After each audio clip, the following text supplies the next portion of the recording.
is a saying in Portland amongst lesbians, which is you don't lose your girlfriend, you just lose your turn. Because it's a small place. And I lost my turn with my long-term partner when I was 32. And I knew it was over when she told me she would not be my partner on The Amazing Race. I was heartbroken for several reasons. And in my sadness, I took myself to a small historic village in Vermont to teach at a college for cartoonists. So I arrived there, and the house I moved into, sight unseen, was full of roommates who I didn't realize till I got there were my students, and they were in their 20s. So I couldn't, boundary-wise, really be buddies with any of them. But we had a house meeting anyway, and one of them was real grouchy, and she was like, there's 2 rules. If you want to piss me off, leave your crumbs on the counter. And I was like, no problem, girl, I'm in my 30s, I'm not going to do that. And the second one, she's like, and Benji is not allowed in this house. That's the name I picked for the person she's talking about. I was like, why isn't Benji allowed in this house? It sounds cool. And someone's like, I lived with Australians, and they were like, it's her ex-boyfriend. He broke her hat. And I was like, okay, no problem. I'm gay, so Benji's not going to be here. Don't worry about it. She was like, he's an astronomer. He's at Dartmouth. I was like, that sounds pretentious. Whatever.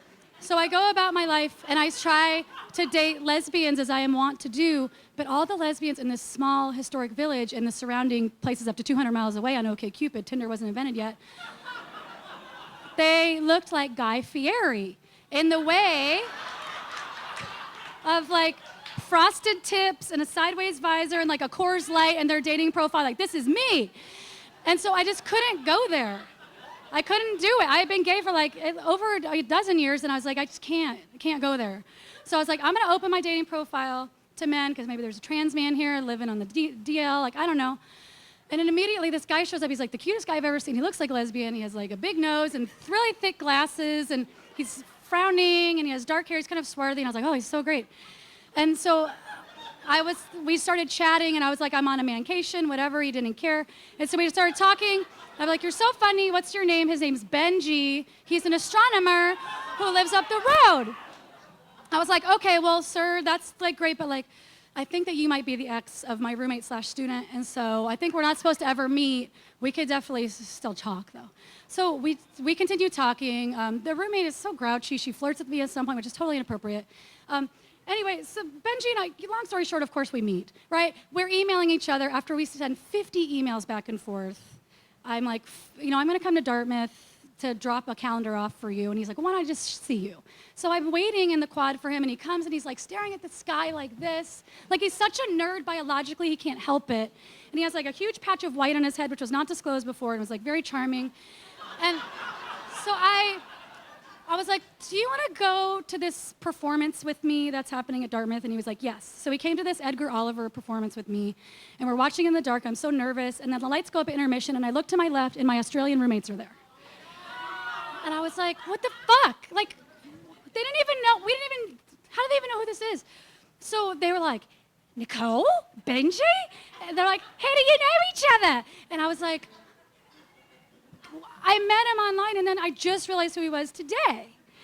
And they're like, oh my God, it's so crazy. And I was like, I know, right? Don't tell our grouchy roommate, okay?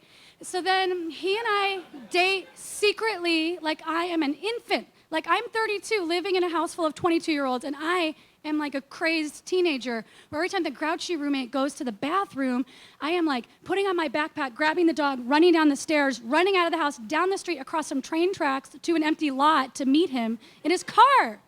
For him to take me to Dartmouth for us to have a date where we're like talking about the Scientology book, Going Clear, or like making vegetarian food and like doing all these kind of lesbian things. And it's like, and like, sex was fine. It was fine. It was okay. But I, like, coming from Queerland, I have like a very small understanding of birth control. So I was like Googling the rhythm method. And then I would be teaching a class, and I would have a YouTube playlist going, and the sponsored ads were for diapers. Because if you Google the rhythm method, it's so effective of a birth control method that automatically you're gonna need some diapers, like, pretty soon. So that students would be like, why is there a diaper commercial coming on? I'd be like, I don't know, isn't that weird? Because I'm like definitely your local lesbian, and like, that's weird. So that was happening. And he was like, I had tried to get girlfriends to marry me for like my whole life, and they never would. And within 2 months of dating him, he was like, how would you like to be proposed to? And he was like, I'll make an Amazing Race tape with you. And in fact, we got chosen, but that's another story because we didn't actually go on the show. But anyway, I know. So it all comes to a head Thanksgiving weekend. He comes with me to my queer friend's house. He has no idea what's funny to a feminist. He feels so uptight about it all. Because every time he makes fun of a woman, I'm like, what the fuck is that supposed to mean? And like, he's like never thought about feminism or gay rights. So he's like, why don't you guys like Macklemore? You should be thankful for him. And I was like, this sucks. And gay people don't accept Macklemore, in case you're wondering. We don't accept that song. It's nice, but we're not like, this is so great. And my queer friends were like, why is this guy talking about every bad thing that's ever happened to a queer person? It's because he's just learning about it, so he's excited. It's like if I dated a black person and I showed up at their family thing and I was like, have you guys heard of slavery? It really was horrible. And they'd be like, girl, we know.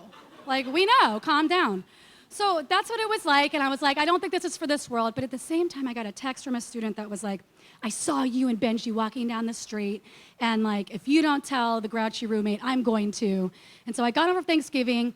I had everybody move me out of the apartment as if I was a battered woman, from like one apartment into another, and I sent her an email telling her, you know, I'm sorry, I'm totally your ally.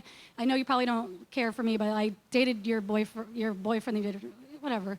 In lesbian land, it would have been not a big deal. I'm just going to tell you. They dated for 2 months a year ago. We wouldn't make a thing of it. But she never spoke to me again. The students hugged her as if she'd been in Vietnam. She tried to get me fired. She tried to get me fired for dating her ex-boyfriend. And then the boyfriend and I was like, after the adversity bonding was gone, we didn't have a lot left because I was essentially a queer person. And he just felt like, oh my God, I don't even know what's funny. I don't know what you like. It's so hard to date you, like the rhythm method, everything. And so my going away present was he gave me a certificate from a Scientology certificate that was a 1,000,000-year contract to Sea Org. That was a reference to Going Clear of the Scientology book we had read. And I was like, that's a funny gift. And he was like, sign it. And I was like, I'm not going to sign it. And he was like, just sign it. It's not legally binding. Because he's an astronomer, so he's scientific. And I'm superstitious because I come from the Isle of Lesbos.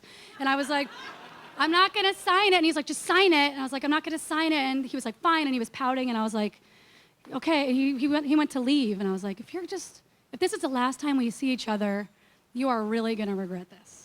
Over this Scientology thing, and he's like, no, you're gonna regret this. And you know what? I don't regret it.